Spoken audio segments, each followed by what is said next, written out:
Hey guys, welcome to Into Fly Fishing, and today we're going to look at how to apply a hackle to a woolly bugger. This hackling technique can be applied to various different other flies, so I just want to go through the basic technique of applying a hackle. You'll see here there's a complete woolly bugger with a orange ginger hackle applied to the body, and I'm going to show you how to apply that. How to select the feather, how to prepare the feather, how to tie it in, and how to hackle the complete fly. So let's get started. So here you'll see that I've prepared a woolly bugger similar to the one that I just showed you. This woolly bugger has been tied exactly the same way as our woolly bugger tying guide. You guys can head over to that video and article in the link showed under the screen. So up to this point it's just adding a bead, putting the hook in the vise, and tying in a tail, marabou tail, and some flash. So now we're going over to the step of preparing the hackle. Great, so I chose this ginger orange cock hackle for the illustration to show you how to hackle the fly. This is just a normal cheap cape. You can get it for a couple of dollars, so I recommend buying these and just practicing as much as you can. You really can tie a lot of flies with them. As you can see, there are many feathers in the skin. So on the opposite side you obviously have the skin itself, and that's removed from the bird, and then this is the feather side. So for the woolly bugger that we're going to tie, I'm going to select a feather that's quite long and that has a feather like that. It's quite a long feather, that's fine, and it has a nice taper to it.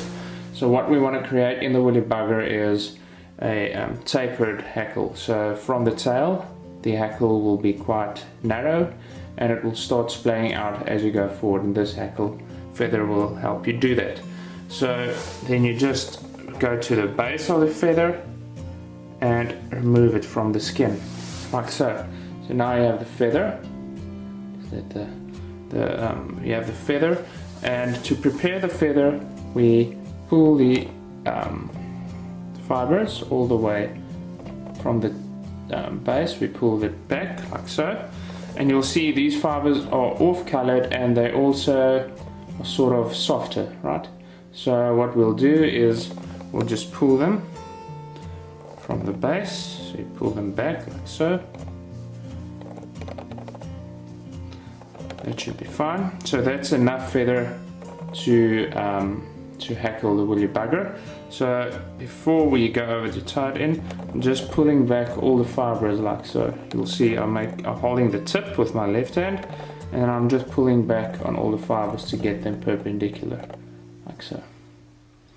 So what we'll do then is we'll transfer the tip section, the tip right here, we'll transfer that to the base of the tail of the fly, and you can see that the feathers of the fibers taper. So from the point where we'll tie it in at the base of the tail, it tapers, they get wider and wider as we go forward.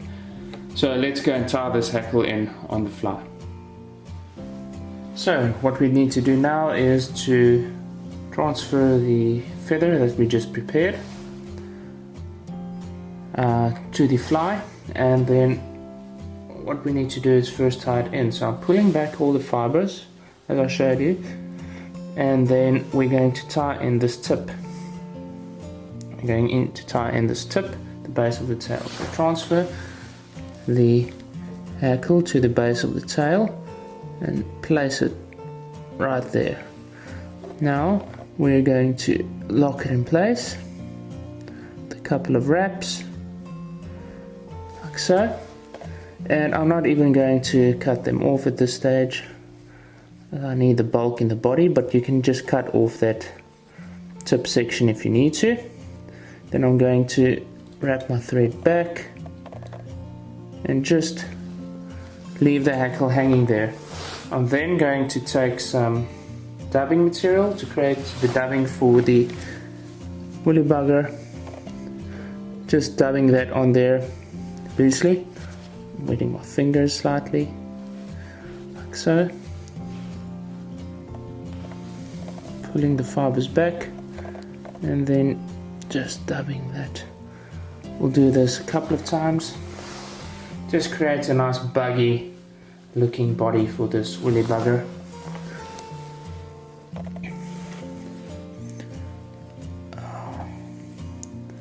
Like so. Wrap that around.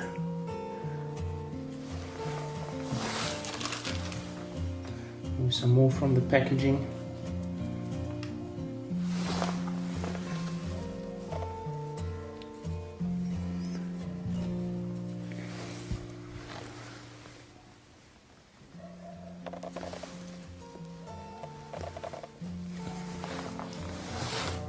One more step.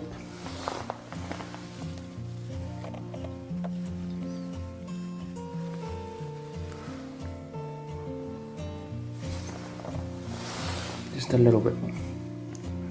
Right, on there. It's quite a big fly, so it obviously eats. It takes quite a lot of dubbing to dub the body. Like that.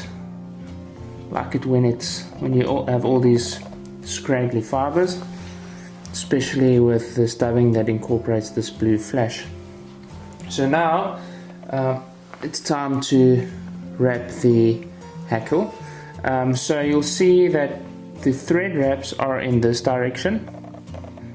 I want to wrap the hackle in the same direction as when I come to the end of the hackle right here behind the bead, and I tie off the hackle with my thread. I want my thread to pull the hackle slightly tighter.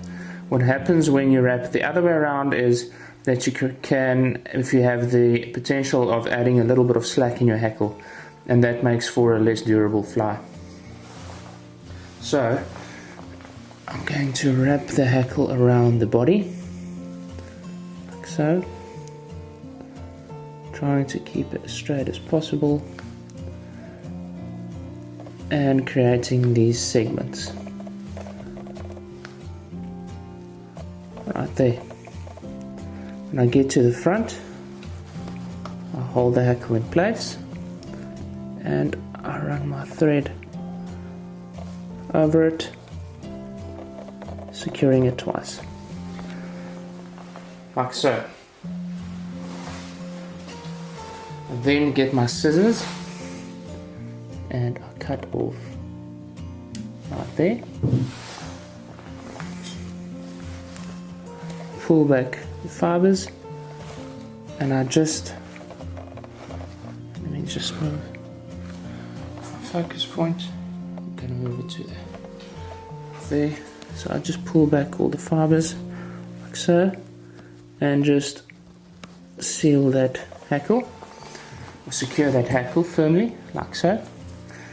And now just come in into a whip finish.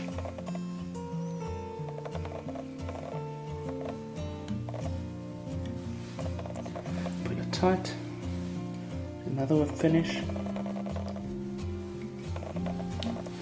like so, and then I cut off the thread.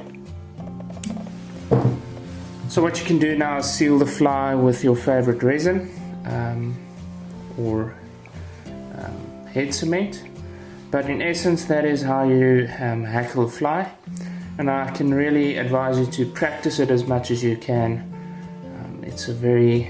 It's a technique that you'll need very often when tying flies, and I hope that this technique and video helped you and will continue to help you throughout your fly tying career. Cheers from us here at Into Fly Fishing until we see each other again. Keep well.